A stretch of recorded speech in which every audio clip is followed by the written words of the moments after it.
मैं डॉक्टर सुरेंद्र कुमार भार्गव, सहआचार्य BST, राजकीय महाविद्यालय Khetri. My dear students, auditing and management accounting के अंतर्गत अंकेक्षक के दायित्व अध्याय में आज अपनी चर्चा का विषय है, वो है तीसरे पक्ष के प्रति दीवानी दायित्व, civil liabilities towards third party. इसके 4 मुख्य पॉइंट हैं। लापरवाही के लिए दायी नहीं, नंबर 2 कपट के लिए दायी होना, नंबर 3 नैतिक दायित्व का होना, और नंबर 4 हैडले बायर केस द्वारा नया मोड़ देना। तो चलो आज अपन इस पे चर्चा करते हैं। पहले लेते हैं लापरवाही के लिए दायी नहीं। दीवानी दायित्व के संबंध में अंकेक्षक से उसी परिस्थिति में हर्जाना वसूल किया जा सकता है जबकि अंकेक्षक का वादी के प्रति कर्तव्य हो। एक कंपनी की दशा में पहले से ही कहा जा चुका है कि अंकेक्षक कंपनी द्वारा नियुक्त किया जाता है, अतः अंकेक्षक का कंपनी के प्रति ही कर्तव्य उत्पन्न होता है। यदि अंकेक्षक की लापरवाही या कर्तव्य भंग के कारण किसी तीसरे पक्ष को हानि होती है तो अंकेक्षक को इसके लिए दायी नहीं ठहरा जा सकता। यह उचित भी है क्योंकि तीसरे पक्ष एवं अंकेक्षक के बीच कोई प्रसुविधा नहीं होता। इसके उदाहरण इस प्रकार से कह सकते हैं। Number 1, Le Lievre and Dennes बनाम गॉल्ड 1893। इस मुकदमे में यह निर्णय दिया गया था कि अंकेक्षक तब तक किसी तीसरे पक्ष के प्रति दायी नहीं होगा जब तक कि वह कपट का दोषी न हो। अर्थात लापरवाही या कर्तव्य भंग के लिए वे तीसरे पक्ष के प्रति दायी नहीं है। दूसरा केस है अल्ट्रा मेयर्स कॉरपोरेशन बनाम टूसे नाइवेन एंड कंपनी 1921। यह मुकदमा न्यूयॉर्क में न्यायालय के सामने आया था। एक बैंकर ने कंपनी के अंकेक्षक द्वारा हस्ताक्षरित कंपनी के चिट्ठे के आधार पर कंपनी को ऋण दिया था। बैंकर की रकम डूब गई क्योंकि चिट्ठा दोषपूर्ण था। बैंकर ने हर्जाने के लिए अंकेक्षक पर दावा किया, लेकिन फैसला होने से पूर्व ही वादी एवं प्रतिवादी के बीच समझौता हो गया। इंग्लैंड की प्रसिद्ध पत्रिका अकाउंटेंट ने इस पर टिप्पणी करते हुए कहा था कि यदि मुकदमा चलता भी तो अंकेक्षक सुरक्षित था, क्योंकि न तो उसके व तीसरे पक्ष बैंकर के बीच कोई समझौता ही था, न ही वह कपट का दोषी था। तीसरा केस लेते हैं अपन कैडलर बनाम क्रेन क्रिसमस एंड कंपनी 1951। इस मुकदमे के वादी ने अंकेक्षकों द्वारा तैयार की गई हिसाब पर विश्वास करके कंपनी के अंश खरीद लिए। अंकेक्षकों द्वारा यह हिसाब लापरवाही से तैयार किया गया था, लेकिन कपट से नहीं। कंपनी के निस्तारण के कारण वादी ने अपनी विनियोजित पूंजी खो दी। वादी ने अंकेक्षक के विरुद्ध 2 कारणों के आधार पर हर्जाने का दावा किया। प्रथम, अंकेक्षक की लापरवाही और दूसरी अंकेक्षक ने वादी मतलब कंपनी के अंशधारी को सही सूचना नहीं दी, अतः उस पर कर्तव्य भंग का दोष लगाया गया। न्यायालय द्वारा फैसला दिया गया कि वादी एवं अंकेक्षक के बीच कोई समझौता नहीं था, अतः अंकेक्षक के विरुद्ध लापरवाही के लिए अभियोग नहीं चला सकता।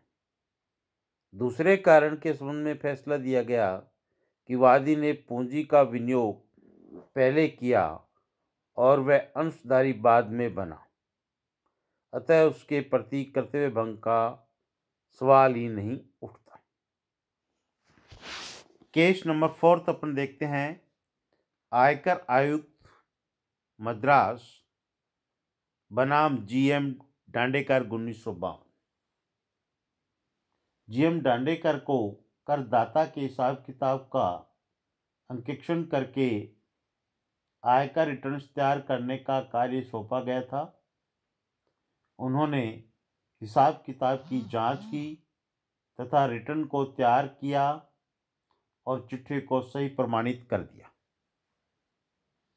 आयकर अधिकारी ने कर निर्धारण के समय हिसाब गलत पाया और आयकर आयुक्त ने जीएम दांडेकर के विरुद्ध लापरवाही का आरोप लगाते हुए दावा किया।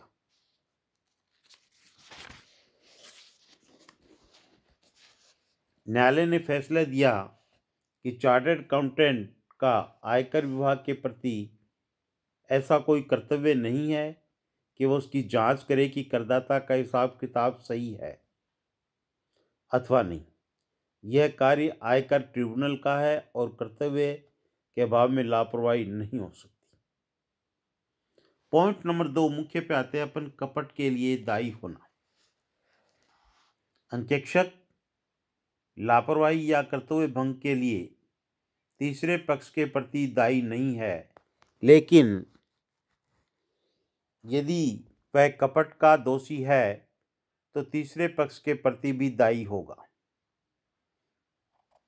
कपट के संबंध में अंकेक्षक को दोषी ठहराने के लिए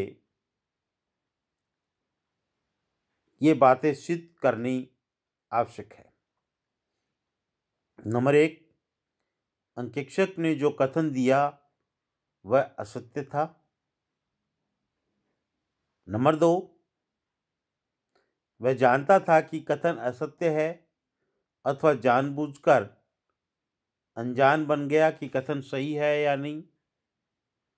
तीसरी बात कह सकते हैं, कथन इस उद्देश्य से दिया गया था कि तीसरा पक्ष इसके आधार पर व्यवहार करे।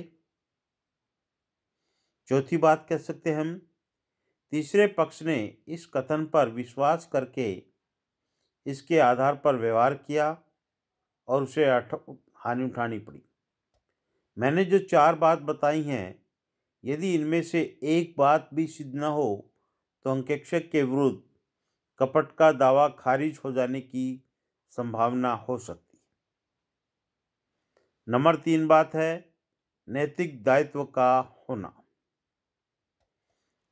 अंकेक्षक लापरवाही या कर्तव्य भंग के लिए तीसरे पक्ष के प्रति दायी नहीं है, लेकिन उसे समझना चाहिए कि समस्त समाज उसकी ओर इस आशा से देखता है कि वह एक निष्पक्ष एवं स्वतंत्र विशेषज्ञ है और कंपनी के लेखों के संबंध में सही रिपोर्ट देगा। इसी कारण से समाज अंकेक्षक के द्वारा कहे गए कथन पर विश्वास करता है और इस प्रकार अंकेक्षक को समाज में एक विशेष प्रतिष्ठा का स्थान प्राप्त है। अतः अंकेक्षक का भी यह नैतिक कर्तव्य है कि समाज जिस आशा से उनकी ओर देखता है वह उस पर पानी न फेरे। चौथी बात हम कह सकते हैं हेडले बायर केस द्वारा नया मोड़ देना। केडलर केस में दिए गए फैसले को हाउस ऑफ लॉर्ड्स ने हेडले बायर ने एंड कंपनी लिमिटेड बनाम हेलर एंड पार्टनर्स लिमिटेड 1963 में दिए गए फैसले द्वारा बिल्कुल बदल दिया गया। इस केस के तथ्य इस प्रकार से हैं। वादी एक विज्ञापन एजेंट थे। उन्होंने अपनी एक ग्राहक कंपनी की ओर से अग्रिम विज्ञापन के आदेश दे दिए और विज्ञापन की लागत के भुगतान का दायित्व स्वयं पर ले लिया। इसके बैंक ने इस ग्राहक कंपनी की आर्थिक स्थिति के संबंध में जांच पड़ताल की। यह जांच पड़ताल उस ग्राहक कंपनी के बैंक से, जो कि इस केस में प्रतिवादी था, की गई। ग्राहक कंपनी के बैंक ने ग्राहक कंपनी की आर्थिक स्थिति के संबंध में अनुकूल जवाब दिया, जबकि वास्तव में यह खराब थी। लेकिन बैंक ने स्वयं के इस संबंध में कोई उत्तरदायित्व लेने से इनकार कर दिया। इस अनुकूल जवाब पर विश्वास करके वादी ने विज्ञापन आदेशों को रद्द नहीं किया। ग्राहक कंपनी का शीघ्र ही दिवाला निकल गया और वादी अपने खर्चे वसूल नहीं कर सके। वादी ने ग्राहक कंपनी के बैंक हेलर एंड पार्टनर्स लिमिटेड पर लापरवाही पूर्वक मिथ्याकथन करने का दावा किया। हाउस ऑफ लॉर्ड ने सर्वसम्मति से फैसला दिया कि वादी को हर्जाना नहीं मिल सकता, लेकिन इसका कारण केवल यह है कि प्रतिवादी ने अनुकूल जवाब देते समय इस संबंध में कोई उत्तरदायित्व ग्रहण करने से स्पष्ट रूप से इनकार कर दिया था।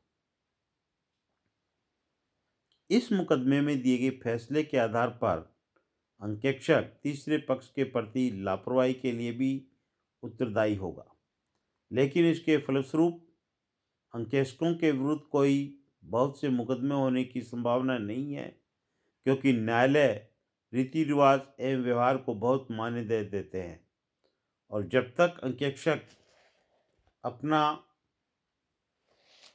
कार्य मान्य व्यवहार एक्सेप्टेड प्रैक्टिस के अनुसार करता है तो उसे भय नहीं है। हमारे देश के लिए इस फैसले का वैसे भी सैद्धांतिक महत्व ही है।